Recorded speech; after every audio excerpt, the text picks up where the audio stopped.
SWAT Officer Brian Bartley to my right, your left as you look at the screen, and Field Chief Mike Knark from the Chicago Fire Department. And we're going to be talking about the active shooter incident at Mercy Hospital that occurred a couple of years ago. My former position before I started as the Director of Corporate Relations here at the Fire Service Institute, I was the Chief of Special Operations with the Chicago Fire Department. I've been a paramedic 37 years, and we wanted to wish everyone listening happy EMS week, and we appreciate you being here with us. If you have questions for us as we run through tonight's topic, please go ahead and submit those to our host. She will save them until we're done delivering for the night, and then we'll all answer all your questions at the end. We're going to be using live video and live radio transmission from the incident so that you can hear what we went through and how decisions were made. And not only will we talk about positive takeaways, but we'll talk about lessons learned. So thanks again for joining us. And I'd like to go ahead and introduce Brian Bartley, who's going to talk about his position now with the SWAT division with the Chicago Police Department. Brian? Good evening. Thanks for having me. Appreciate the opportunity. My name is Brian Bartley. My current billet is I'm the medical team leader for the Chicago Police SWAT team. I am also the WMD team leader. I've been a paramedic for 21 years now. I started out in the Marine Corps when I got out of high school. Did that for about 6 years. Got out, and this being in uniform, so I went in the Army Reserve as a medic. I did that for about 3 years. Wound up falling in love with medicine. At that point, got my EMT basic license. Became a EMT basic on a private ambulance. Went to paramedic school in 1998, Loyola University. Graduated from there, went to the Fire Academy, and became a firefighter paramedic in the western suburbs. 2004, Chicago Fire called. I was on ambulance 10 for about a year before the Chicago Police Department called, where I went over as a 15th district officer. And then 2006, nation being a war, I re-enlisted in the Illinois Army Guard, deployed to Iraq. I was a medic attached to a rifle company in 06, 07 in Baghdad during the surge. Came back, became an academy instructor at our education and training division. I taught anti-terrorism, I taught medicine, I taught tactics and firearms. And then about 7 years ago, the department decided it wanted to change how it was doing medicine for the SWAT team.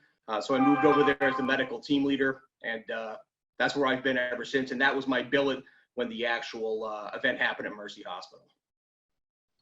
Okay, thanks, Brian. I'd like to turn over to Field Chief Mike Knark now, who will talk about his current responsibilities with the Chicago Fire Department. Hello, my name is Mike Knark. Thanks for having me on, Tim. I'm currently in my 20th year with the Chicago Fire Department. I'm paramedic field chief. I went into medic school right out of high school. Got my paramedic license in 1996. Did some work with the private ambulances for a while, a couple suburban departments before getting on Chicago in 2000. I am the chief of the 7th EMS district right now. I have 8 ambulances and 11 firehouses in my district. I am the youngest of 3 boys. Both my older brothers are Chicago firemen. My father was a Chicago fireman. It's my story. I started out in 2000 here. I was FPM in ambulance 49. I became a PIC in 2003 at ambulance 55. Ambulance commander in 2012 at ambulance 8, and field chief in 2017. Okay, Mike, thanks. So we're going to dive right into the deep end of the pool here for everybody that's listening, and we want you to listen to what we were hearing when we responded that day to kind of put you in the same place that we are. So we'll go to that audio right now, and we'll be listening to this for about 15 minutes.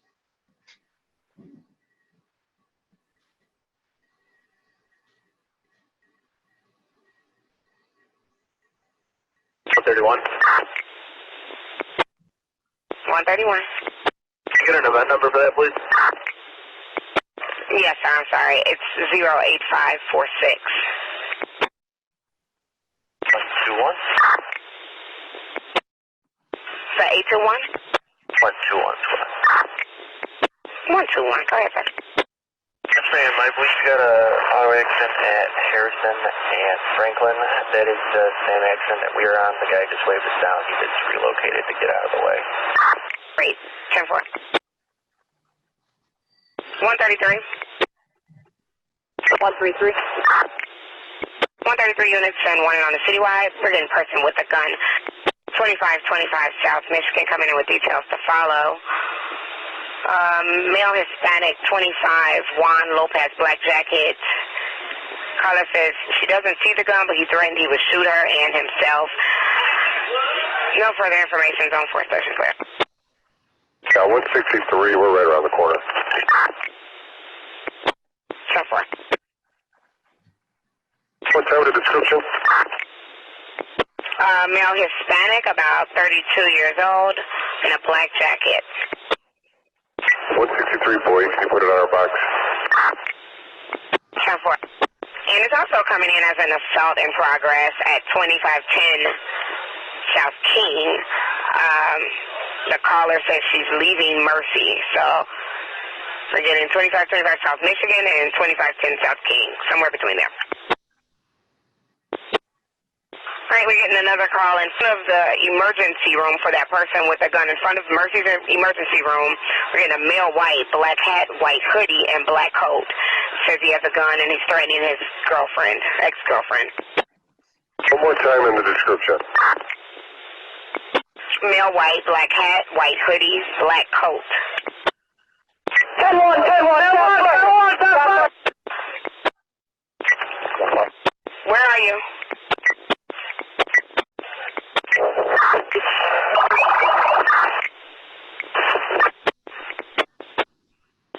All units, we're getting a 10-1, 10-1 outside of Mercy Hospital. No further information. Shot fired in front of Mercy Hospital. We got a HPT situation. Let's get squad over here. Let's get more cars. Make sure we have a perimeter set up over here, starting over at Michigan Avenue. He's in the parking lot. He's in the parking lot with a gun in his hand. All right, we have him in the parking lot with a gun in his hand, in Mercy's parking lot with a gun in his hand. We need more units at Mercy Hospital. Please don't anybody, we're going now. Don't anybody approach him. We don't need anybody coming into that lot. No one approach him. No one go into the lot. 113, we're going. All right, all units just go. Let me know when you get on scene. Live shots fired, squad. We have live shots fired. 4 shots fired in the parking lot of Mercy Hospital. 33 Henry, send it over. Squad, make sure we have Michigan. They're stepping on each other. 163, we're shutting it down. Someone block Michigan, please. All right, we have them going into the hospital. Any units?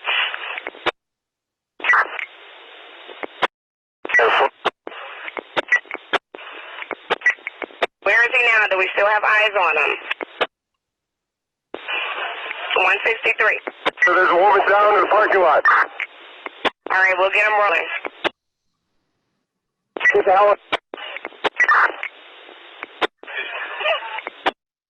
We have the ambulance requested. Do we still have eyes on him? Is he inside the hospital now? Squad, he just took off in a white bus headed east, westbound. Get in that bus. Stop That bus. He's in that. All right, we're going to stop the bus.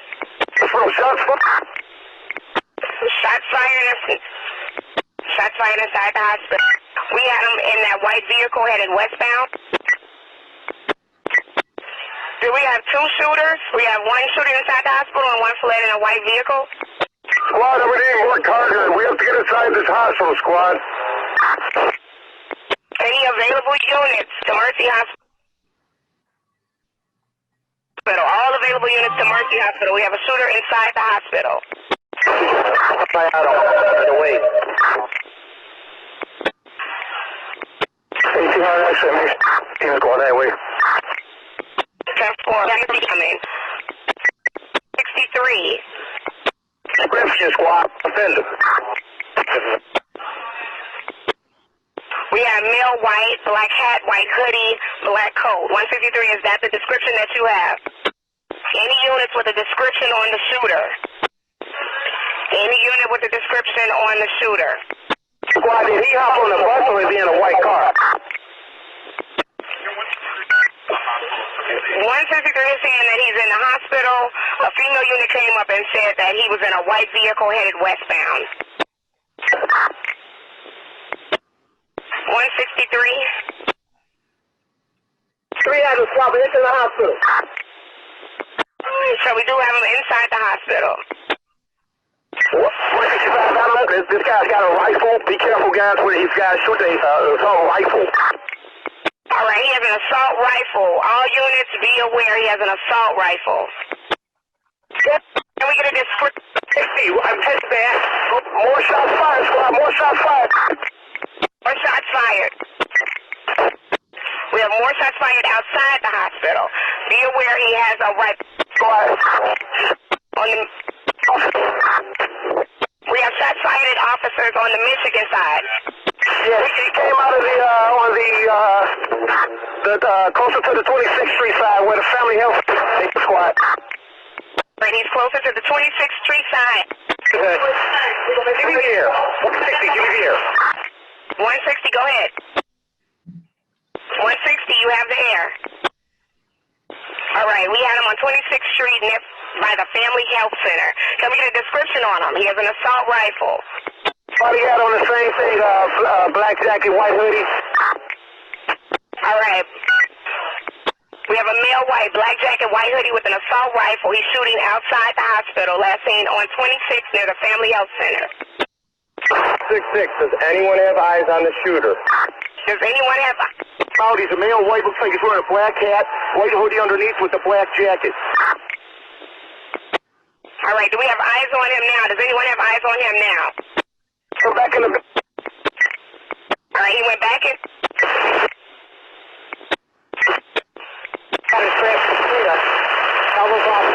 All right, we have him inside the hospital in the hallway. White, male white, black hat, white hoodie, black jacket. Male, Hispanic, or white. He's engaged me from the corner. Male, Hispanic, or white, black hat, white hoodie, black jacket with an assault rifle. He's inside the hospital, possibly in the corridor. 163, do you have eyes on him? Any unit with eyes on him? 120, squad, don't have eyes on him, but one of the witnesses said he might have went to King Drive. All right, we possibly have him going to King Drive for a citizen. For a witness, he might be headed to King Drive. Where is he? King Drive at 26th Street. All right, 165 Adams at 26th and King Drive. Do you have eyes on him? Yes, squad, no eye. All right, no eyes on him on 26th and King Drive. Someone just said they saw him.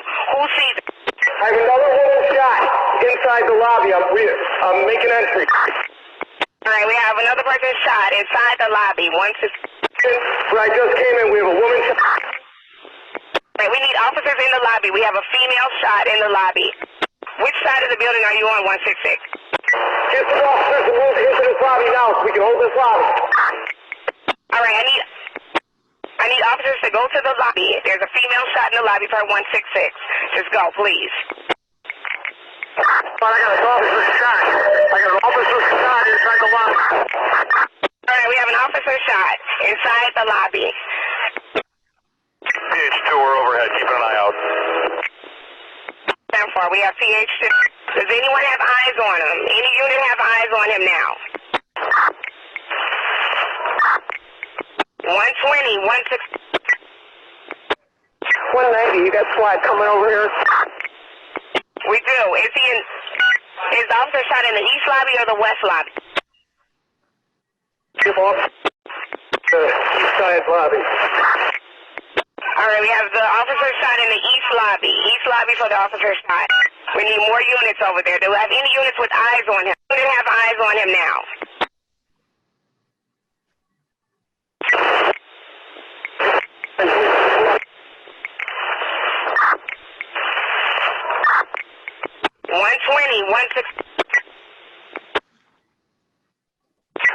You got SWAT coming over here. We do. Is the officer shot in the east lobby or the west lobby? Give off the east side lobby. All right, we have the officer shot in the east lobby. East lobby for the officer shot. We need more units over there. Do we have any units with eyes on him? Anyone still see him? Squad. Looks like we stopped the traffic from going northbound down there, Squad. Squad, look at these hospital workers that are coming out of the streets. We didn't copy that. Repeat that. The hospital staff coming out to 24th Place in Michigan. 4 officers moving up. Right, the hospital staff is coming out at 24th and Michigan. 24th Place in Michigan. 41, where's that? We're not copied. 90, go ahead. Can you get the 2nd District to shut down King Drive at 30th Street? 10-4. Traffic going northbound at 30th Street. Right, we have traffic shut down northbound 30th and King. Same squad, we are 30th and King. 10-4. 160. Get on that officer with the full down next to me. 166. Hold here for a second. 166, go ahead. Can you copy me? Okay. Possibly the shooter down. There's a weapon recovered. I'll be with you in a second. Hey, where are you? 60. 50. 60. The offender's down. Can you verify that the only officer shot was the one that they pulled out from where I was at? How many officers are shot total? 120. How many officers are shot in the lobby? 163, we need, this kid, he's still alive, he's shot in the head, the offender is shot in the head. He's still alive, so we'll need some paramedic here also. Okay, welcome back, everybody. We wanted you to listen to the live audio. These were the transmissions that Officer Brian Bardsley below me and Field Chief Mike Knerk and myself, Chief Tim Walsh, were listening to en route to Mercy Hospital. We only removed dead air time from those real radio transmissions. So the whole incident took place in about 14 minutes from the time the first call was received from a man with a gun in the parking lot to the time that the offender was shot and killed in the lobby of the hospital. We're going to go through some slides now to kind of give you an overview, and then each one of us will talk about our pre-planned considerations as we were going to the hospital. I see that we have one question already. We will answer your questions when we're done today. So if you have questions as we go through the presentation, just go to the question and answer button down below at the bottom there, and our host will save those questions until we're done speaking to you. So we're going to go into the PowerPoint here just in a second, and we will talk about our pre-planned considerations. So the active shooter incident happened on November 19th, obviously 2018. We call an active shooter incident in the City of Chicago Fire Department an ASI, and we sent to this incident a still-in-box alarm with an EMS Plan 3, which brings 15 ambulances to the incident. The reason that was such a heavy response is because of the location of the active shooter and multiple calls that there was more than one shooter and one shooter with an assault rifle. So we really did not know what we were up against or what we were responding to until we got a handle on it. Go ahead, please.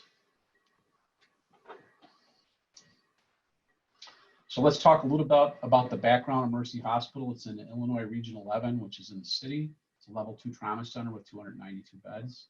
It's been there since 1852. It's run by the nuns. It was a surgical Catholic teaching hospital. Actually, my son is an ER nurse in that ER as we speak. And they expanded a block west in 1869 to Prairie Street, and they did treat patients during the fire in 1871. They treated Theodore Roosevelt after a failed assassination attempt in 1912. And all of Mayor Daley's children were born at Mercy Hospital.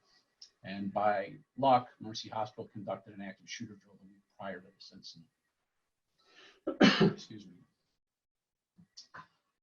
The offender, who we will not name tonight, he was named, I believe, in the radio transmission from the police department, had an order of protection by his ex-wife in 2014.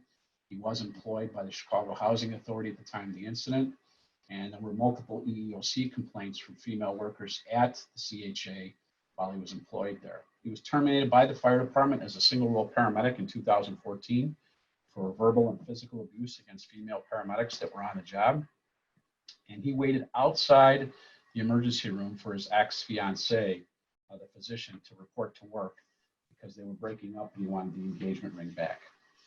He accosted that lady, Dr. Tamara O'Neill, as she entered the hospital. Dr. O'Neill was the person that originally called in the complaint that her boyfriend was going to meet her there and possibly shoot her in front of the hospital.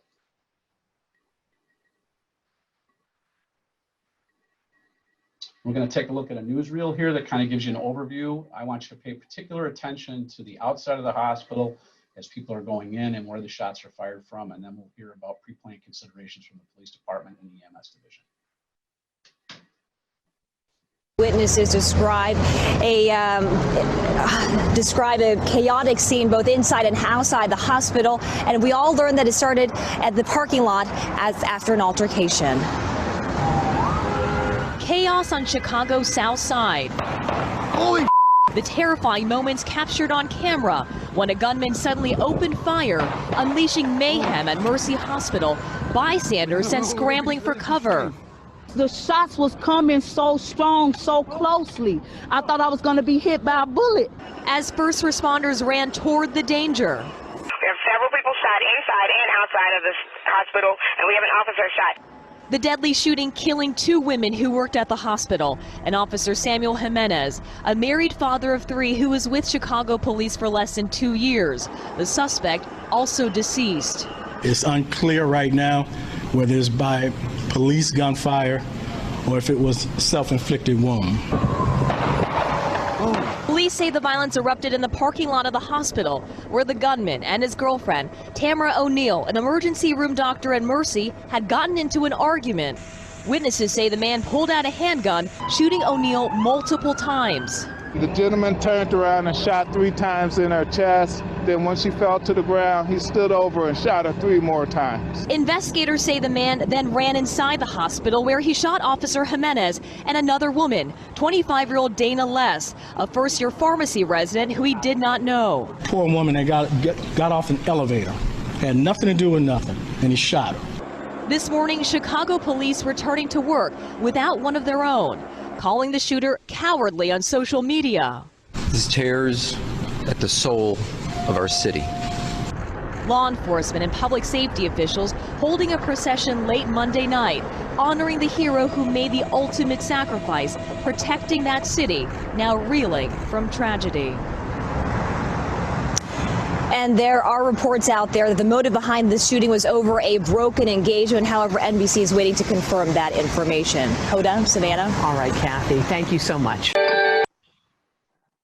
Okay, so let's talk to Brian Bartley from the Chicago Police Department, the SWAT officer that was on the scene, Chief Medical Officer for SWAT, about his pre-planned considerations while he was en route listening to the radio traffic that you just listened to. Brian? So, I was at Holman Square, which is the SWAT police facility, when I was informed that there was an incident going on at the Mercy Hospital.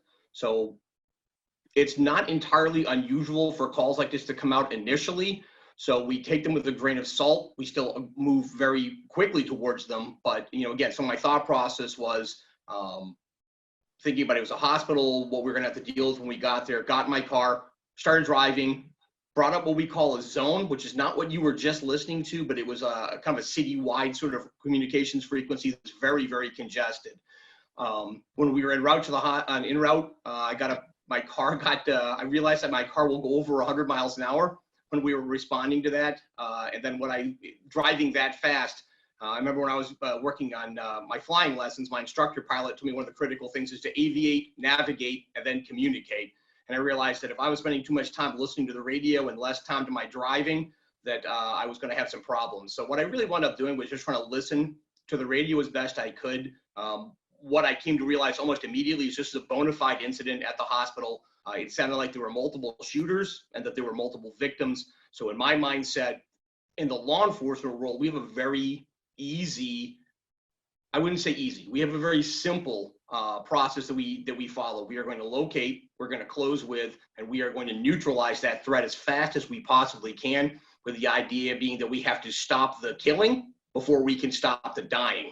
So my entire focus at that point was to get my weapon system, get my body armor, and get my medical kit, and then proceed into the facility as fast as I possibly could.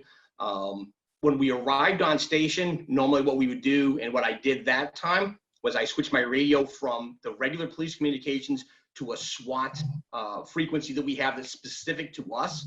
So I didn't hear a lot of the other things that were going on. Plus, you heard how chaotic that radio traffic was. It was very difficult for us as a SWAT team to try to operate on those frequencies. So what we do is we go to our own little encrypted sideband, which is where we came up. I ran into a couple of other officers, SWAT officers that were approaching. We formed an immediate action team and then proceeded in from there. Again, trying to figure out what was going on. We cued each other.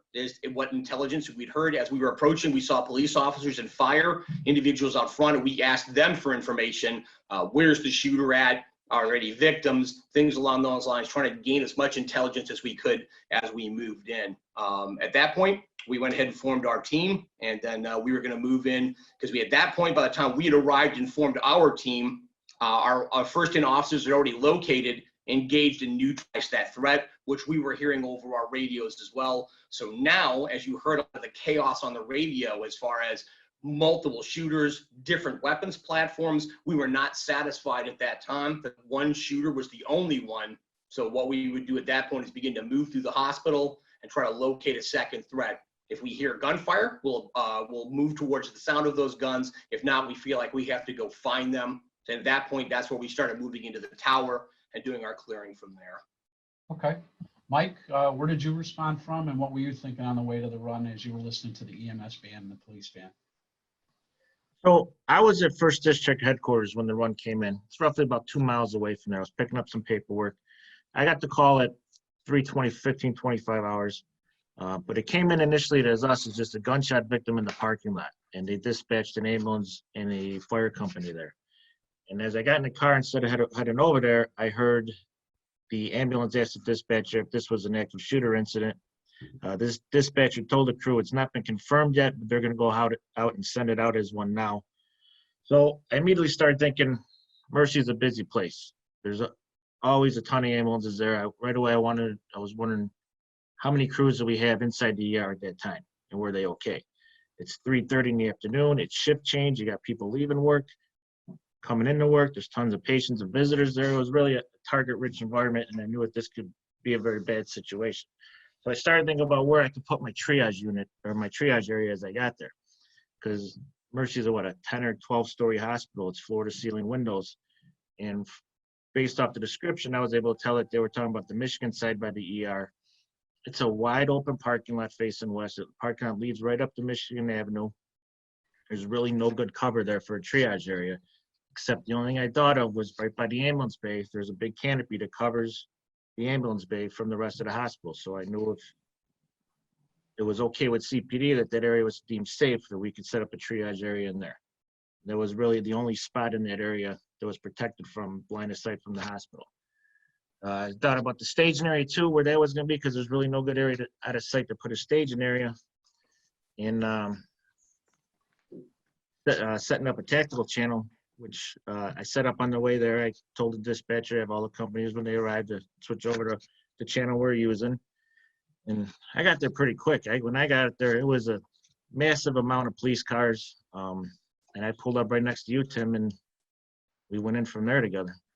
Yeah, so I got the call from headquarters. It came out as a bona fide active shooter at Mercy Hospital. I was about 10 blocks away.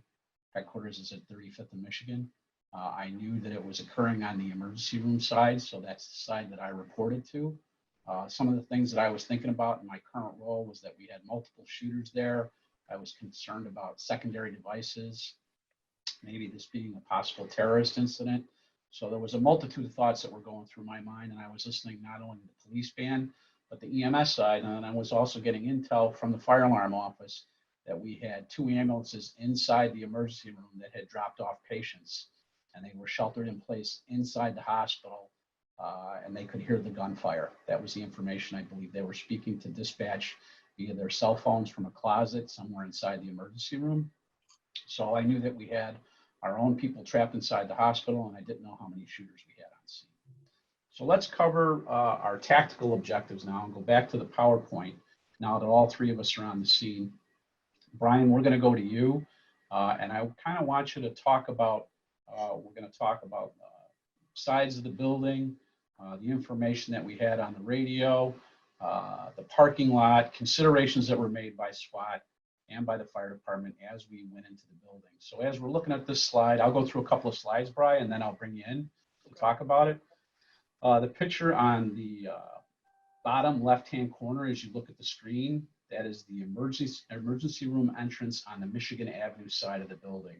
And then the other two pictures, both at the top of the screen and the right of the screen, is the Prairie side of the building.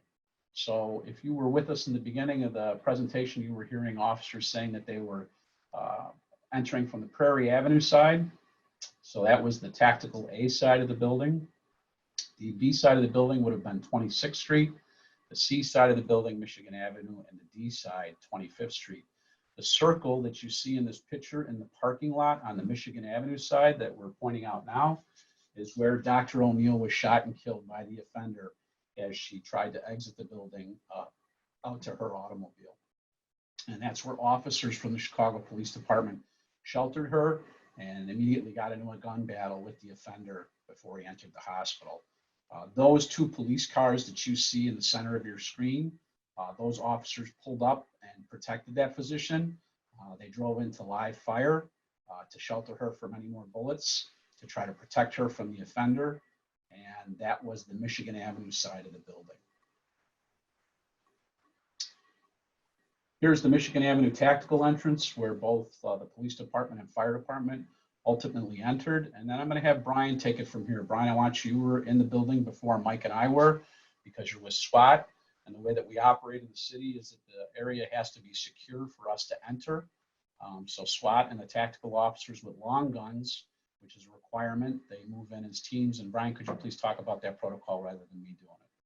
Yeah, absolutely. So the way our SOPs are set up, we will drive in with the smallest amount of men we possibly can. Initially, it started out with a 4-person team, and then we figured out that the faster we can get in, locate, and engage that threat, the better off it's going to be for everybody. There's a thing they call a stopwatch of death, about how fast, how often a person is able to kill if they're not being engaged by somebody else. So we've pushed to the point where we go in aggressively. Our SWAT officers were fortunate enough. Officer Russinovich was one of the leaders of that team that was able to get there quickly. They happened to be very much in the vicinity.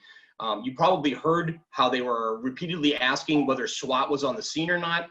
There was quite a few of us who were on scene, but most of us had switched over to our tactical frequency, so we weren't really coming up on the air, so you would have heard us on the 18th District, 1st District radios and things along those lines. So we were on station, and again, as we pull up, you kind of have to make your tactical decision on the fly, because every one of these situations is different.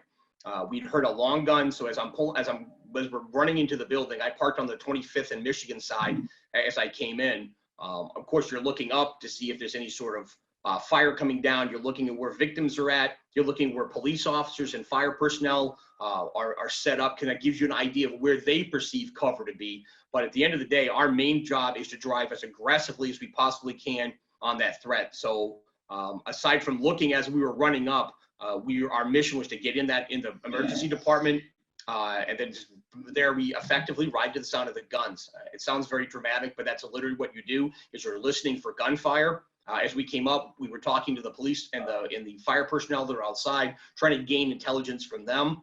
We were having real trouble hearing things on the radio. As far as multiple reports, we kind of felt like we weren't getting a lot of good intel off that. There was too much. He was on a bus. He's in a white car. He's got a rifle. He looks like this. He looks like that. So at the end of the day, we kind of have to trust our own senses and kind of think about what we're going to do from there. Where we can, again, I was not hearing any active shooting, which is a good thing. We drove into the building. I didn't see any casualties. Where we were as we came in, as we started to move through, didn't see any casualties. They had already been moved into the emergency department proper and were being treated there. So we just went in, and as there was enough of us to form that ad hoc team, then we moved in from there. I can address that the actual team that moved in, there were 3 SWAT officers that moved in to engage the shooter. They were on station when Officer Jimenez was hit, and as he Officer Jimenez was hit in the neck. He spun around, and we saw this through the cameras as he started to exfil away from where the shooting was. It was clear that he'd been hit in the neck. He was catastrophically injured. One of the three shooters, the SWAT guys, the three officers that were there, one of them was a medic. And I think it's important for us to talk about this, talking from the tactical medical perspective. Your instinct and your drive is to work a fellow officer, to stop what you're doing, to immediately start to work that wounded officer. And my medic started to do that, but then realized that his teammate was engaged in an active firefight with an assailant, and it was more important to us for that time to engage and defeat that threat than it was to treat that wounded officer. So our medic and the other officer, SWAT officer, went around, assisted Officer Russinovich in his engagement, which was successful. He hit the target one time, who then fell backwards and then committed suicide, effectively ending him as a threat. And then from there, the SWAT officers that were on scene, once again, were not really engaged in medical care at that point. We were at that point moving from looking for the active shooter to finding his accomplices. That we were still, intelligence was inconclusive, but in that sort of situation, we were going to lean towards the fact that there were more shooters until we were comfortable that there weren't any more. We were going to move from there. And that is going to directly affect when you start talking to Mike and Tim about their ability to make entry into that facility and start to train people, to treat people rather, because we are not going to clear that necessarily as being safe until we're a little more comfortable. Now, you have to understand that I'm the lowest ranking guy of the three people on the screen right now. I'm a boots on the ground operator level guy. I'm not a boss by any stretch of the imagination. So I can only address I'm in the 50-foot rather than the 50,000-foot area.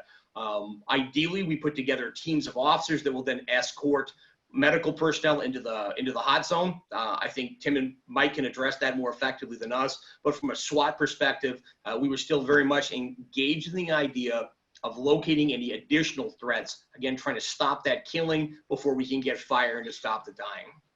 Mike, or Brian, before we move on to Mike, do you remember about how long it took to secure the first floor entryway where you came in until you started to move throughout the rest of the hospital to perform a search? About how long, ballpark?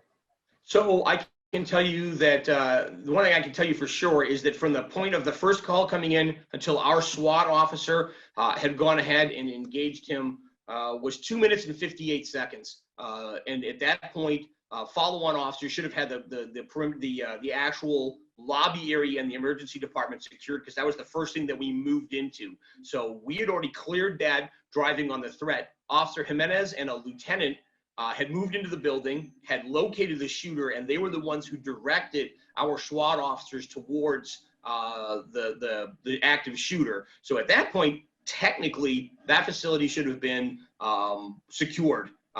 Again, it would have still been a warm zone. I don't think we would have called it cold by any stretch of the imagination, but it would have been what we refer to as a warm zone at that point, which means we could have escorted people in with police officers. I can't address what happened with that. I wasn't on that one, but as far as as clearing the initial threat area should have been done very, very quickly within the first 3 or 4 minutes of the SWAT team's arrival. Okay, great. Hey, Mike, can you please comment now on what happened with you and I as we approached the building? And I want you to talk about your concerns all the way up until we made entry, please. Sure. So when we got there, first thing I needed to do was find out where the forward command post is going to be with the police, so we can get in there to set up our operations with triage and getting the victims out of there. So as we started walking up there, Tim, I remember it came over the radio. I don't know who said, I believe it was a police staging area, but we were told a staging area was set on 25th Street, east of Michigan. And that's where me and you were walking up, and I knew right away that that area was not going to work. The area was filled with squad cars. There was no way we were going to get any ambulances through there. So the first thing I did was I moved the staging area. I moved them back onto Michigan Avenue on the bridge that goes over to the Stevenson Expressway there, 24th and 25th Street. Then you and I went up together after we did that, and there's that brick wall there by the loading dock area. I saw one of the ambulances that was inside when the shooting came. They were behind there with their patient. They brought their patient out there after they were able to get out of that closet. They were hiding behind there with another fire department member. Went there for a moment. I was trying to figure out what was going on to see where this forward command post is going to be, where everyone was. So I looked over by the ER doors and saw a large police presence there. There was a lot of police brass there that was in a large group. So then I saw our battalion chief over there. So I knew that that's who I was supposed to meet there. So they had to be it. So we went over there together and I talked to him and he said that the police had not set up a forward command post yet, but this is where we're going to do it. This area is protected. It was in the inner perimeter of the event. So we're good there that I could set up the triage there. And that would be our forward command post. Okay, so I walked up with you, Mike, about the same time. And the problem that we had, and this is for everybody that's listening, was we were not able to get information from the outside of the building to the inside of the ER to make sure the police had secured that first floor area before we entered. So I was able to convince some tactical officers with long guns to escort me inside the building so that we could do a face-to-face. And I met a captain, a young captain with red hair. Brian, you might be able to remember his name from the 9th District, really great guy, about my age, late 40s, early 50s. And he had command of the emergency room, and he told me that the area was clear and secure. That's when I returned to the outside of the building to let Mike know that we could start moving in some ambulances. We had 3 people shot, but I didn't know where those people were. So then I did a walk around with the captain. All the victims that were shot on the first floor of the hospital were dragged back to the emergency room, where the emergency room staff heroically engaged in trying to save their lives, all 3 of them, Officer Jimenez, Dr. O'Neill, and Dana Less. So they were actively engaged. They had a full ER. They had 14 other patients in the ER, and they had 3 full traumatic arrests operating in that emergency room when I walked in there. It was a little overwhelming, to say the least. They were doing yeoman's work with a small amount of personnel who had just witnessed their coworkers being shot and a police officer being shot, and they had police officers in and about the ER trying to secure the rest of the hospital, and they did not know if there still was an offender in other parts of the hospital. So the paramedics that were in there, the physicians and the nurses inside Mercy Hospital did a fantastic job that day under unsurmountable conditions. Let's go ahead and move to the next slide then, please, host, and we'll take a look at where we go from here. So that's the Michigan Avenue entrance. We're going to talk a little bit about the east entrance on the Prairie side, which we showed you in previous slides. The picture on your right is where Dana Less was riding the elevator when the offender moved down the hallway to the east side of the building. Those lobby doors opened on the elevators in that lobby, and she was immediately shot. Brian, can you please talk about the other woman that was with her in the elevator that escaped? Yeah, so apparently there were 2 females from the camera footage that we saw. 2 females came out of the elevator at the same time. The offender turned on them, shouted something to them along the lines of "run" or "you better run," and then opened fire immediately and struck Ms. Less a couple of times, but did not hit the other person, who was then able to egress the area at high speed and was able to go from there. For whatever reason, unlike with the doctor, he did not feel the need to go over and put any more rounds into her. He just moved back outside and re-engaged the police officers at that time, and then that's when our SWAT officers arrived and were able to kind of push him back into the building. He tried to make entrance into a couple other rooms. The pharmacy in particular was unable to do so because the hospital did excellent lockdown procedures. Once the word got out, he was actively looking for more victims, is what we suspect. But then between the fact that they did a great job on the lockdown and the officers were pressing him very, very quickly, he was unable to hurt anybody else through the course of the event. So this elevator is about 80 yards away from the emergency room proper, I would say, Brian. At least the emergency room entrance, probably the back exit of the emergency room is probably 60 yards away.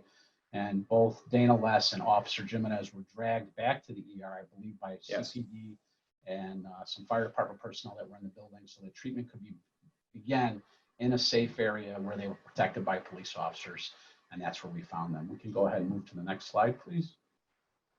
So what you're going to see here is Officer Russinovich, who engaged the shooter, and his story, and you'll actually see body camera footage of the distance that he closed and how he was able to engage that subject and shoot him in the abdomen before the offender took his own life.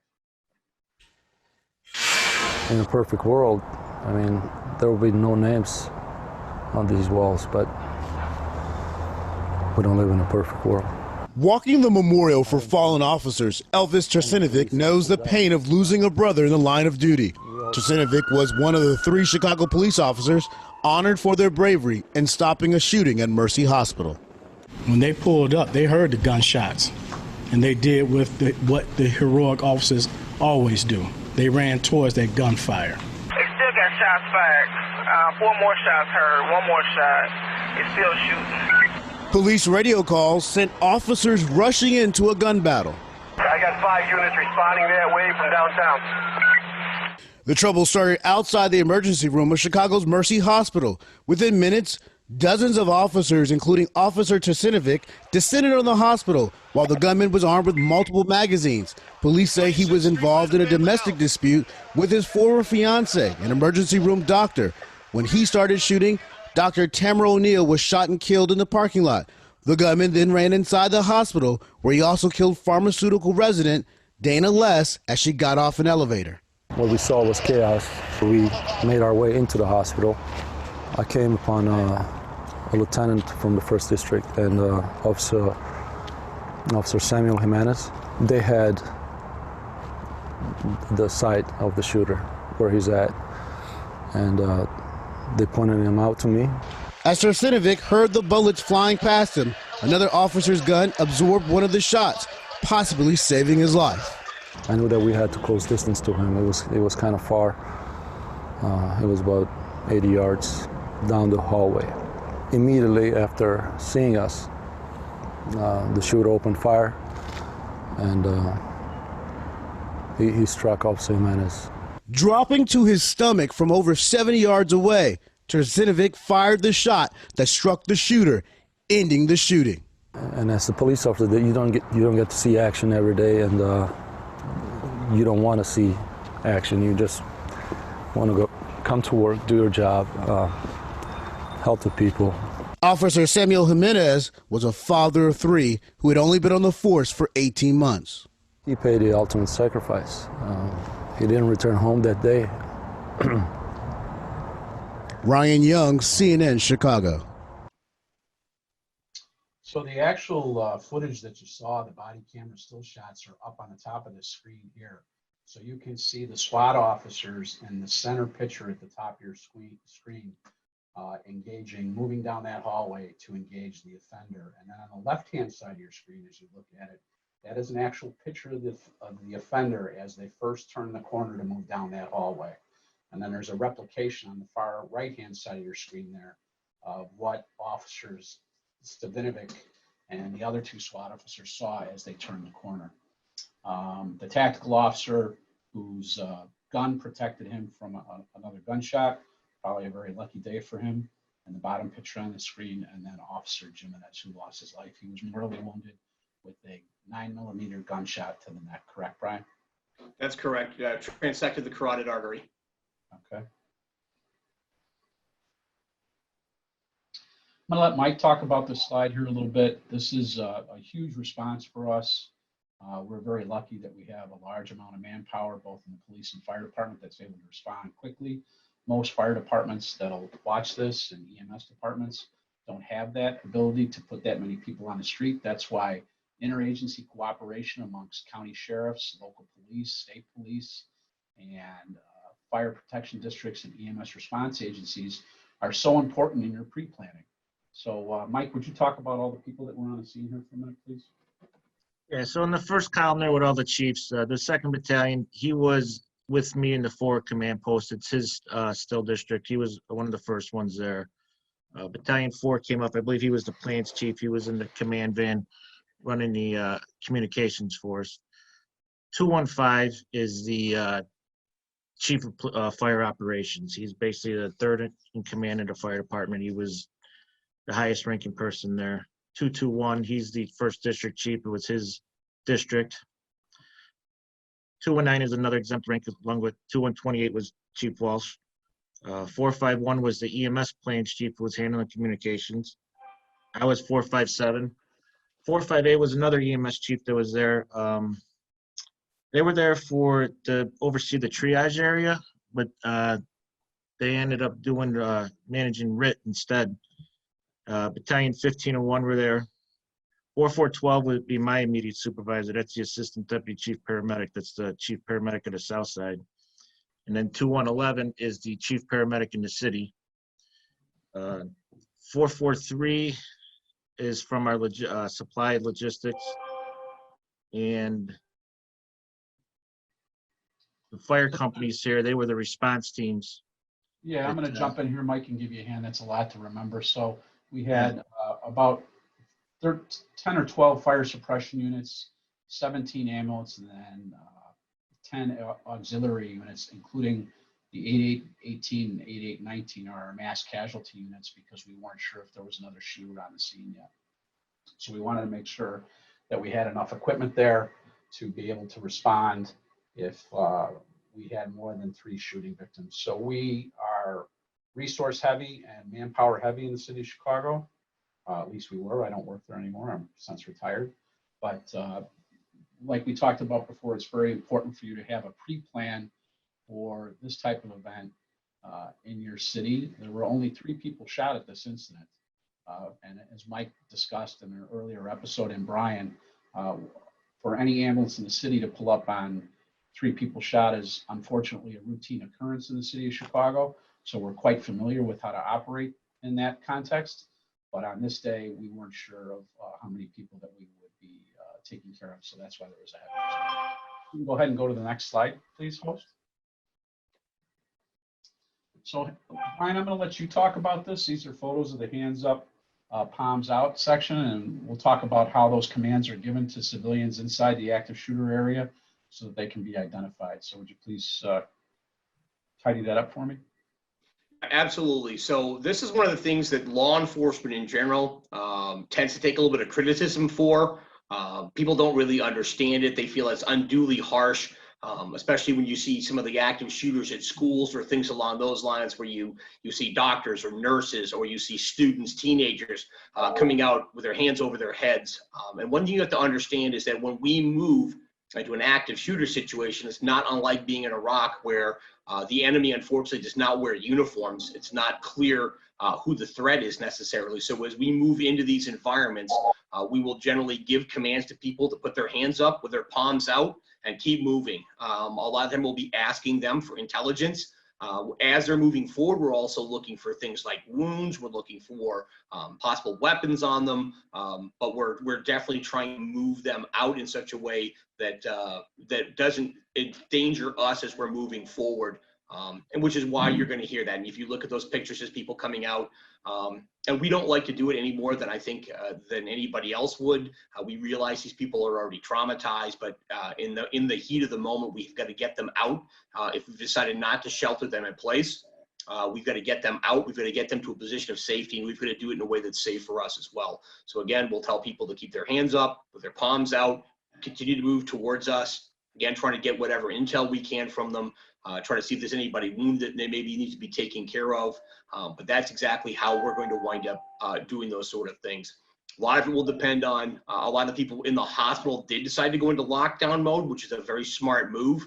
I'm not saying the people who left weren't. It's going to be a situation dictates tactics kind of thing. And as we moved in, as we found people in these different locations, we would treat them in very much the same manner.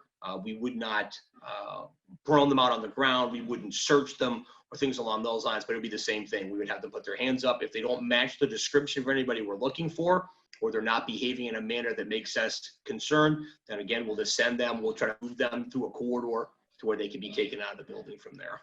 Yeah, you can see in the photos that the citizens, if you go back one, thank you, that the citizens are being encouraged to move towards a specific direction by the uniformed police officers on the scene.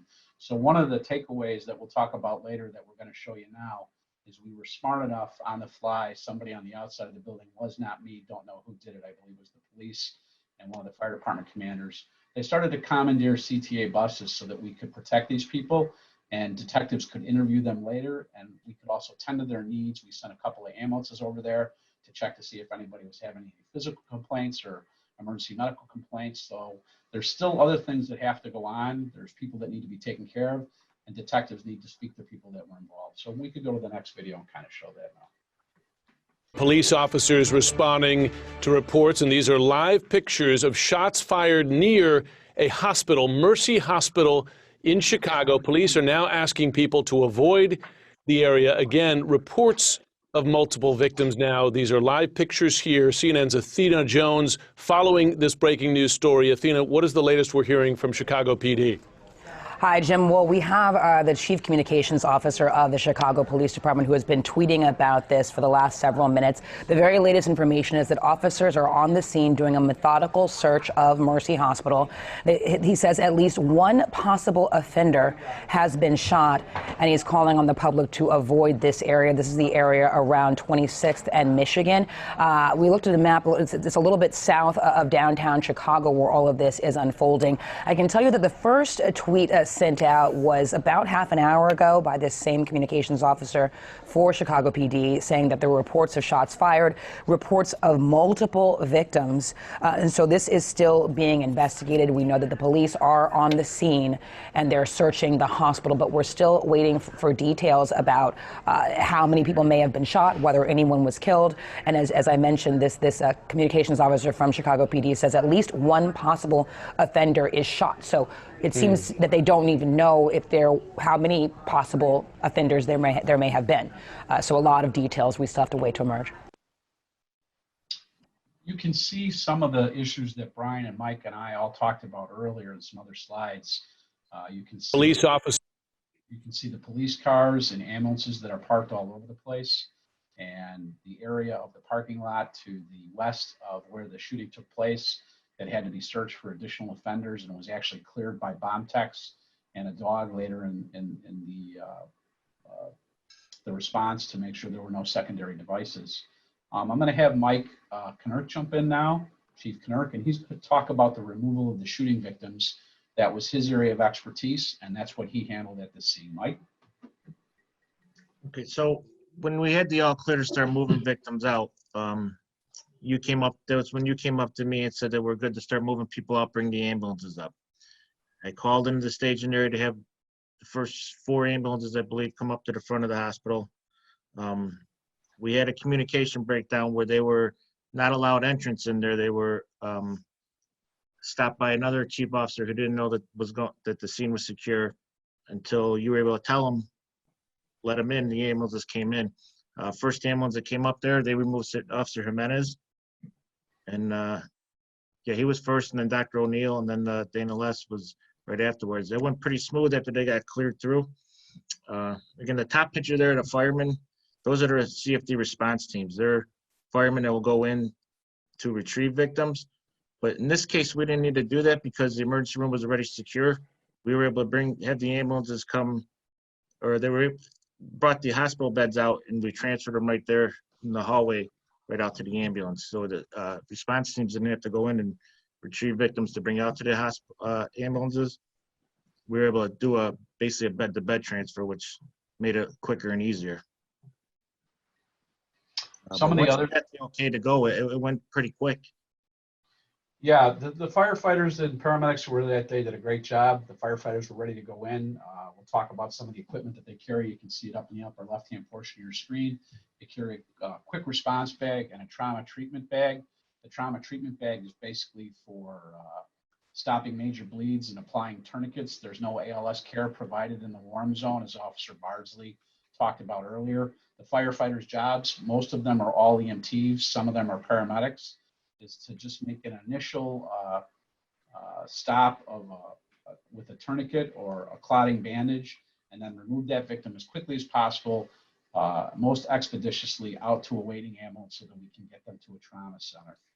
One of the issues that we had here is the emergency room staff was so engaged in taking care of all 3 victims that it became a little tenuous at best, for lack of a better word, to be able to remove those shooting victims from the ER staff that was performing heroically on those victims. And we're going to show you a video now of how that affected the chief physician of that emergency department. And took out 3 lives. 3 lifesavers, to be exact. And now we go live to Mercy Hospital, where they're holding a press conference at this hour. Let's listen in. Who managed to contain the number of those who were injured or killed. Our hospital staff, who are well trained in emergency preparedness and just completed an active shooter drill last month, effectively protected our patients and other employees. Mercy Hospital regularly plans for emergencies, and just last month we conducted one of these active shooter drills. Tonight we remember these 3 individuals whose lives were taken by this senseless killing. First, Dr. Tamara O'Neill, an emergency room physician. Excuse me.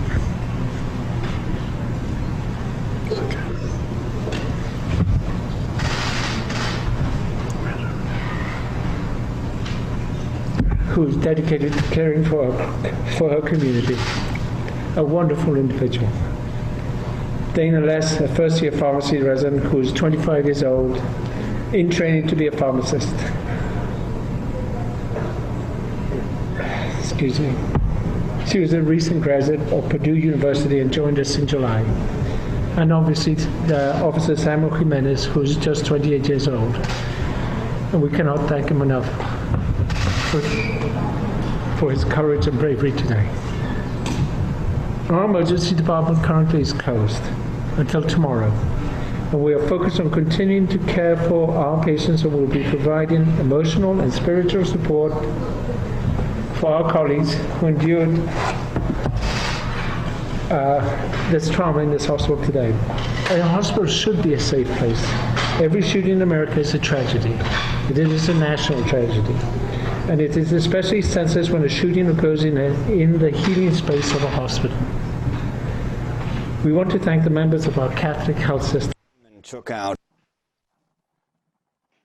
Okay, so let's talk about patient care. I'm going to go over this slide, and then Mike, you can chime in and talk about it. So Dr. O'Neill was shot in front of her coworkers, and then her coworkers actually exited the hospital once that offender ran back into the hospital, and they began treatment in the parking lot, and then actually dragged her back to the emergency room where she was treated inside the emergency room. Dana Less was shot in the elevators and then dragged back to the emergency room by CPD, where they started working on her along with members of the fire department and the ER staff.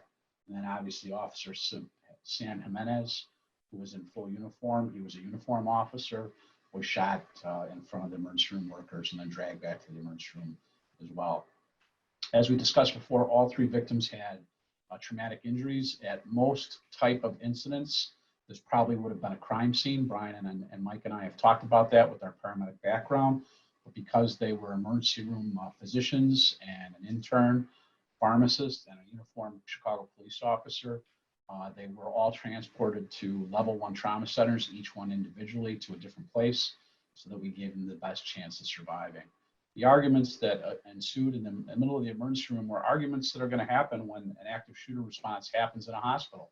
We had trained people that had medical equipment that thought they were doing a good job, and once we pointed out to them that they did not have a trauma suite where they could actually crack a chest and do cardiac heart massage and get in there and occlude major vessels to try and save a life, they agreed with us, and actually some of those physicians went in the fire department ambulances and then rode along with them to the hospital. As we talked about before, we had 2 sets of paramedics inside the emergency room that began treatment while caring for their patients. And Brian, if you would talk about how they were hidden in a closet by a security officer and probably had their lives saved, I would appreciate that. And then we'll go back to Mike. Yes. So as we moved through talking to the different paramedics that were there, one of them was coming in with a patient who was literally moving into the emergency department. They were grabbed by one of the security personnel that then moved them into a broom closet sort of thing, and they were all locked in the broom closet. They heard a lot of the shooting that was going on, everything else, and then they stayed sheltered there until they were told it was clear to come out. So they were walking literally into the hot zone. They would have been right where the shooting was going on, but a very bright security, attentive security officer was able to grab them, move them off to the side, and shelter them in place, which was exactly the right thing to do given those circumstances. Mike, is there anything that we felt failed to talk about as far as patient care before we talk about the 13 patients that remained in the emergency room? With the two ambulances that were in there, the one that Brian was talking about, the second ambulance, they were inside the emergency room the entire time. And Yes, they were. When I got there, I saw their ambulance, and I knew who the crew was. I called them on the radio. I didn't get an answer from them, so it was kind of in my mind the whole time, where are they at? Where are they at? And then as things, when we first got there, were going, I saw one of the medics come walking out the ER door. I'm like, all right, there she is. Where's her partner? And all of a sudden, I see her walking back in. She's got all her equipment with her. She was at the time treating Officer Jimenez when he was brought in. It was her, her partner, and an agency nurse who wasn't even from Mercy at the time. She couldn't find everything she needed for treatment, so she ran out to her ambulance, got it, and ran back in with it.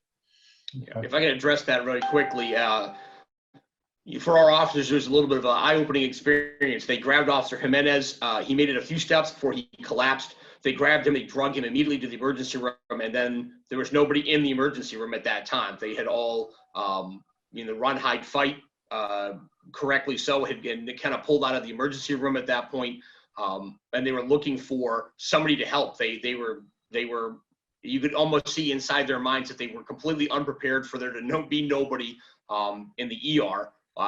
Again, with kind of a lack of imagination sort of on our part. But the Chicago fire paramedic was the first one to jump right in and start working on Officer Jimenez. Again, his injury was non-compatible with life. Very quickly, you could see that from the drag marks as they moved him from the point where he was shot to the emergency department. But the CFD crew did a great job. And then from what I understand, the Mercy Hospital emergency personnel jumped right back in there again as soon as they felt like the area was secure to do so. Again, and that's what we teach people. You cannot hold your ground unarmed against somebody with a weapon system. So the best thing you can sometimes do is give ground, survive, and then be able to come back in and help, which is exactly what the Mercy folks did. But again, can't speak highly enough of that CFD crew that was in there, that was able to start working immediately. It was noted and appreciated by the police department. Yeah, I don't know if I would have had the wherewithal to do that by the paramedics and the ER staff to be able to jump back in after the shooter was neutralized, knowing that there may have been more people in the hospital. They did a fantastic job. Shortly after we removed all 3 shooting victims, the physician, the pharmacy intern, and Officer Jimenez, we realized, Mike and I and Chief Deb Summer and Chief Tim Sampany all had an epiphany that we still had 13 patients in the emergency room and a traumatized ER staff. And they were actually working in the middle of what was now a crime scene, because all 3 victims had been dragged into that ER. There was blood that needed to be collected. There were spent rounds that had fallen off the bodies and rounds from the gun battle earlier. So we spoke to the chief detective at the time. We made a couple of phone calls. We got the Illinois Department of Public Health involved, and we were able to get that ER shut down, along with the commissioner of EMS, Mary Sheridan, made a determination to transport all those patients with the cooperation of the University of Chicago hospitals. They were all transported facility to facility by the Chicago Fire Department, which we don't routinely do. But it was obvious to us that the human beings inside the emergency room needed to be human beings, and they needed not to be caregivers. And the internal hospital disaster policy did not ramp up fast enough for them to recognize that. And I don't think that they ever planned for an actual shooting event inside the hospital that affected their staff to such degree. And I know we have some people listening today from the hospital systems in the southeastern Illinois area. That's something I think that you need to plan for. This was a domestic event that turned bad on the outside of the hospital that involved the inside of the hospital. So as you go through your planning, that would be something that I would look at. Can we move to the next slide, please? So Mike, this is actually your cheat sheet of what we just talked about. And I want you to talk about what we get tied up a lot in the NIMS and IEPs and formal documents to get work done, but talk about your document here, Mike, and what it means. So this is why we went to the plan 3, had the plan 3 in effect, because we needed all these ambulances. We had 13 people to move. I contacted University of Chicago and ran it all through them with on telemetry. I really had very little information what was the condition of each patient. So the ambulance is next, it's the ambulance number next to the hospital, and it was basically a transfer from that point. I told UFC that, you know, this ambulance is going to this hospital just down the line, and they have a running tab of it. and they notified them. If I remember right, there was one patient that was pretty seriously sick at the time, so they were worried about transporting them without a nurse, but the ambulance crew that came, they were both nurses, so they were able to take that person and went smooth. This part actually was the easiest part of the night. It went pretty smooth and pretty quick. It was really just hospital transfers at that point. Yeah, once we were able to get all the patients out of the ER and turn that facility back over to the Chicago Police Department, which is what we routinely do at most shootings, the police department was able to operate more cleanly, more efficient, and then we were able to get some counselors in for the staff of the emergency room, some peer counselors, to be able to get that done. That was important for them to spend time with each other and to have some debriefing at the scene before they were released to kind of figure out where they were going to go. And I don't believe the emergency room opened up until the next evening, the following day. They were closed for about 20 hours, Mike, is that correct?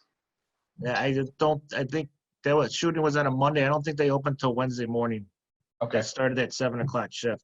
Okay, and then while all this was going on, Brian and his crew with the SWAT were still moving through a 12-story building with 2 sub-basements. And Brian, I want you to talk a little bit about that now for a couple of minutes on the issues that you ran into searching that whole building for a possible offender until the building was cleared.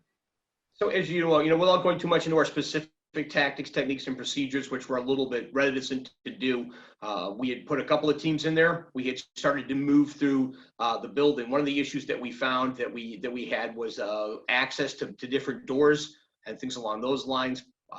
We work a lot of the time on trying to get better liaison with the security staff as far as getting sets of keys, key fobs, things to gain us access, because if there's not an active shooter, then we're now going to have to move through that facility and check every place where a person could be hiding, whether it's large or small. And if you've executed a good lockdown procedure, there's going to be a lot of locked doors.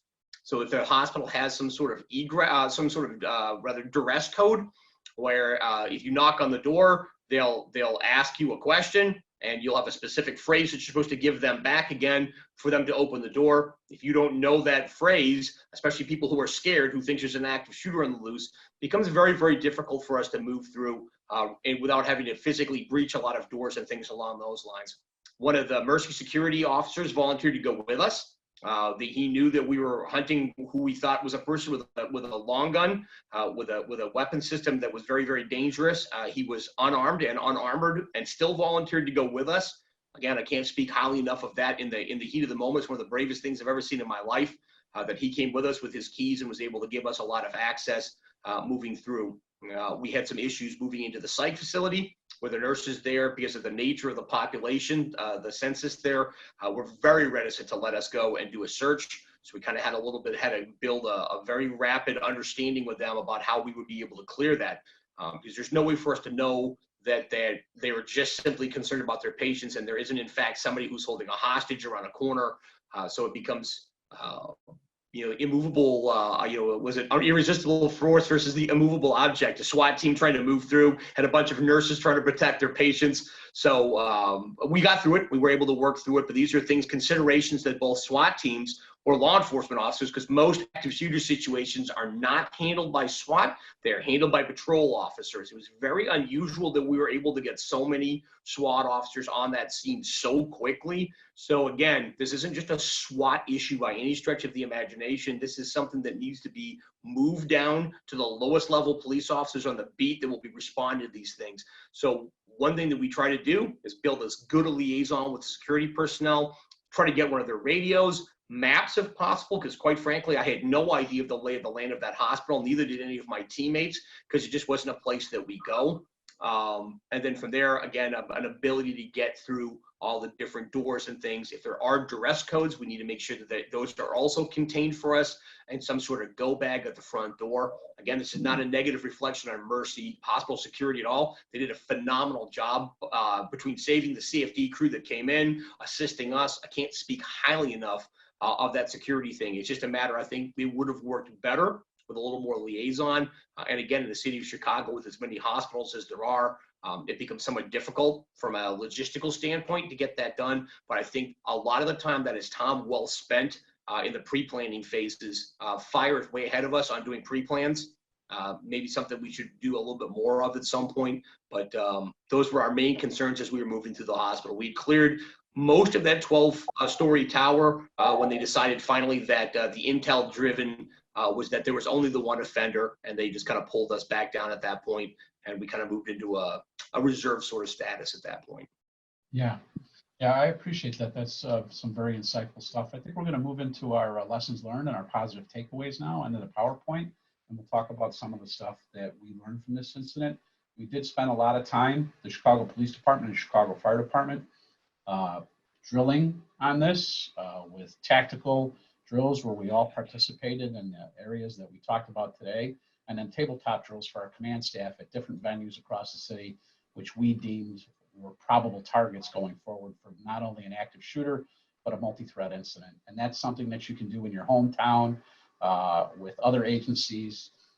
Think about the places where this might happen and come up with a broad brush schematic of how you would operate in that theater so that you have some idea what you're going to do when you get there. We planned a family reunification area and a media briefing area because, as Mike said earlier, this occurred at shift change. During the afternoon shift coming on and the day shift leaving. So we had a lot of automobiles in the parking lot that we could not give access to the staff to because they had to be cleared by the detectives on the scene to make sure there were no weapons or any obstacles that would cause injury to anybody. But this was one of our issues where we had a problem. This information was determined by the fire department, but we did not get the information and help from the police department that we needed. We didn't close that door on our end to make sure the police department knew what we were doing, and this is one of our shortcomings. McCormick Place West was identified as the family reunification area. That's the big box on the top of your screen. And then Dunbar Vocational High School was the second box, smaller box. That's where we're going to have the media. But they were able to leak in like they usually do, and they were mostly on Michigan Avenue, where Mike and I entered from and where Brian entered from. So let's move to the next slide. So lessons learned. So OEMC is our dispatch center, and we had, if you've never been to our dispatch center, our police dispatch center, our fire and EMS dispatch center are at opposite ends of a very large building. So when this occurred, there was the inability for our dispatchers to communicate across the table from each other and say, what are you seeing? What am I seeing? Who's there? What's there? So we learned that lesson. The EMS staging area, as Mike talked about earlier, was too close. The forward command post, we did not have a sergeant or a lieutenant or a ranking just blue shirt police officer that met us on the outside of the building to let us know that the first floor was secured. And then we had confusion of the addresses we talked about earlier. We didn't know if the shooter was on the Prairie Street side of the building or the Michigan Avenue side of the building. This also occurred in the Aurora active shooter incident, and it occurs at most incidents in the country because everybody has a cell phone, everybody sees the event from a different angle, and they see people running. We think probably, Brian, that the information that we got of the offender with the long gun may have been an undercover tactical officer with the long gun that was moving on the scene that was relayed to police that there was an offender when in fact it was a police officer. So there's a lot of assets moving there. The report of the second shooter delayed that response a little bit on the outside. And then we had the 13 patients that remained inside the ER that we transported after the first 3 trauma victims were removed. And then security teams were established after I went into the building and spoke to the captain. He got us security teams and made sure we were good. But that's that fall off that happened both on the fire and police side, where we didn't have a unified forward command post at the front of the entry point to make sure that was all taken care of. Anything I missed there, guys, before we go to the next slide, Mike or Brian? No, I would just simply suggest that with the idea of the reports of the second shooter, confusion on the address, I think unfortunately that's the nature of the beast. I think from the law enforcement perspective, we understand that it's going to be chaos. I don't think that will ever change. I think you could try to streamline processes to limit that as much as you possibly can, but I'm afraid at the end of the day, almost all these situations I've ever gone into, there's been a large amount of bad intelligence that we have to sort through very, very rapidly. So one thing we kind of talk about is bracing the suck a little bit. You guys got to accept that that's what you're going to have going in there, and then you have to try to get good intel as fast as you possibly can, and then rapidly disseminate it, which again is a problem if you have intel coming in from the fire side For example, I know that the 10-1 was called in by the ambulance crew in the parking lot. The FPM was in the vehicle doing something while the PIC was inside the hospital, confirmed the fact that there was shooting going on, although also the doctor's cell phone was active during the entire encounter. She was talking to OEMC as the whole shooting progressed. So again, I'll caveat this by saying that I speak only for myself on this. I'm not a formal representative of the Chicago Police Department, so not everything I say is necessarily party line or whatever else. I'm speaking strictly for myself on this. But again, I think that's one of the issues we have is communications between our two organizations. I think can always use improvement, but I think it was seen on this one as well. But I think you have to accept the fact there's going to be a lot of friction on these things. We call it friction in the military. There's going to be a lot of confusion, a lot of misinformation, not necessarily intentional, and you have to be able to sort through that very, very rapidly and move forward from there. So I think it's legitimate to bring those things up, but I think unfortunately it's nothing we're going to be able to do to change that anytime in the near future. Mike, anything else? Yeah, just like you said about the staging area. The first one was given to us. I mean, it was basically right next to the building. It was no good. And then I moved it back. Looking hindsight now, I should have went further back with it down Michigan, the other side of the expressway. That way there was some building cover. So if the shooter was upstairs, they were out of line of sight. I didn't. The second one, it was still too close. Should have went further back. That was on me. Yeah, we share this information obviously with everybody that's listening to this broadcast, so that hopefully you don't make the same mistakes that we made. And that needs to be done across both law enforcement circles, fire department, and EMS circles. We need to learn from each other, and we're not painting anybody here with a paintbrush to say that they didn't operate effectively. In fact, I would say just the opposite. Everybody that responded from every agency and the people that worked inside that hospital did the best they could possibly do that day for what they knew and for the actions that they took. But could we improve going forward and maybe do things differently? And those are the lessons that we need to take away. Let's move to the next lessons learned slide, and then we'll talk about some positive takeaways. So there were conflicting orders that Mike talked about earlier. I knew the emergency room was safe, but I was unable to get that information out over the radio channel to supervisors above me so that they could move people in to make rescues. So I ended up using my cell phone with the alarm office to get that information out. And yes, it took us 20 minutes to get the first victim out. That's a horrible time frame. I can only say that it was a very emotional response by the ER staff to remove both Officer Jimenez and Dr. O'Neill and Miss Les from their care. And we had to have some very frank, rude discussions inside the emergency room to get that done. They were providing optimal care with what they had on the scene, and for us to take those patients away from their co-workers and that uniformed officer was quite traumatic.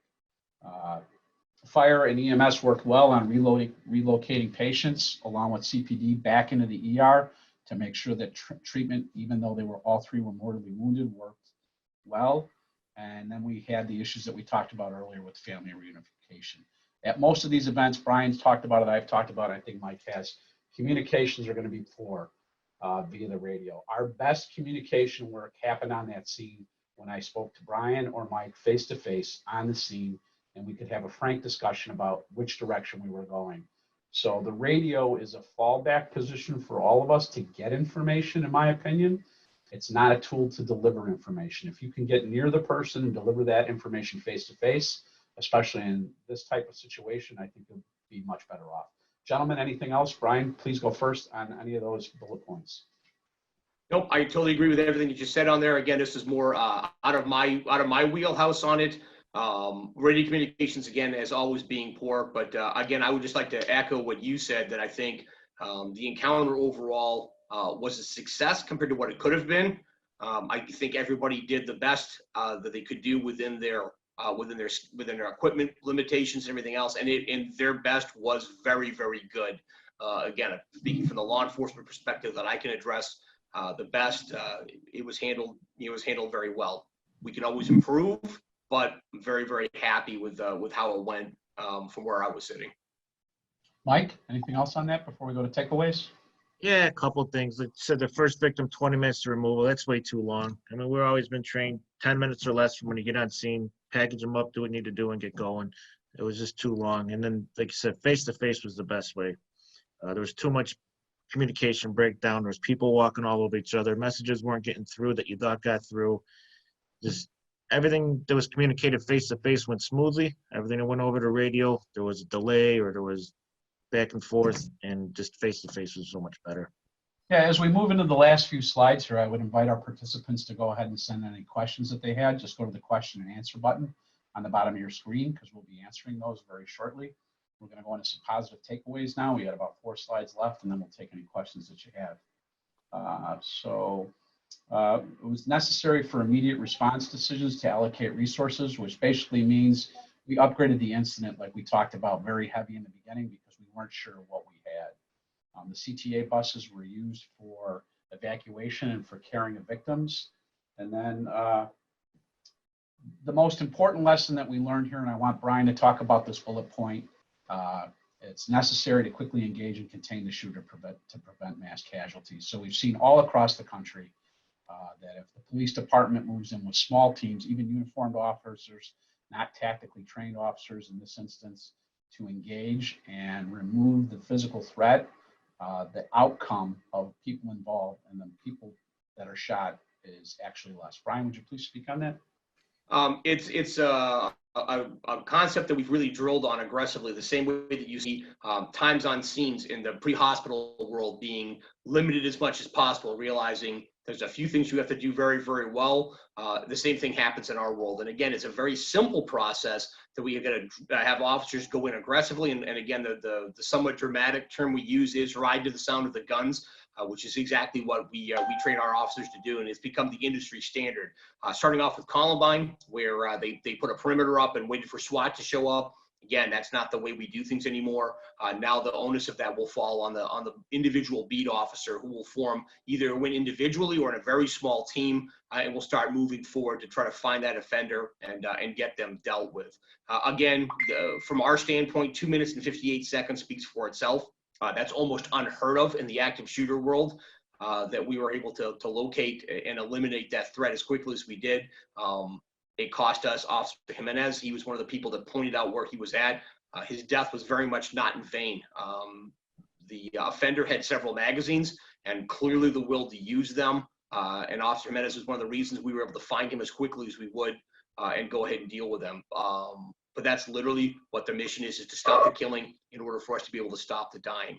And that's what it all boils down to, is just locate, close with, engage that threat and get them neutralized as fast as we possibly can. Because we find the longer that we go, the more opportunity we give this individual to kill. That is exactly what they will do. So again, we're getting better on times on that, but it's definitely one of those things that we constantly need to improve on, training our officers to be more tactically proficient and to be willing to go in there and engage those threats. And I can't speak highly enough of the bravery of officers like Jimenez or our SWAT officers, who literally drove into aggressive fire, pushed into that area in order to save lives. And in point of fact, that's exactly what they did. So very proud of what they did that day. Yes, I am too. I'm the only oddball that's on the fire department, so the rest of my family was police officers, so we give each other the needle all the time, but I'm proud to be in a fire and police family, as Mike is. So the last bullet point, if you go back 1 slide, please, host, is very important. We need internal decision makers within the hospital or within your facility where an active shooter incident would take place. Those people need to be trained to be able to make effective decisions and collaborate with both police and fire and EMS on the scene, so that we can take care of their staff and people that are locked down, and we can move the institution, whether it be a hospital or a school or a business, back into a normal sense of occupancy as quick as possible. So let's go ahead and move forward to positive takeaways. So we had changes in both our SOPs and incorporated procedures. It trained our training effect, and we've had more training since the November 18 incident since then at bigger areas and bigger venues that I won't discuss specifically, and how we would operate with each other and what we would do if an incident, even a complex coordinated incident, which would involve shooters, possible bombings, fire as a weapon. There are many things out there that you should be thinking about. And if you don't think about it and you don't plan for them, you don't try to anticipate your needs and your manpower, and your anticipation of your response procedures, then you're not going to be prepared the day of. So you should think of horrible things, for lack of a better term, and pre-plan for those so that you're in good shape. The staging area manager was very effective. The only issue that we had there was that we were not able to get him the proper information to get those ambulances moved into the correct place.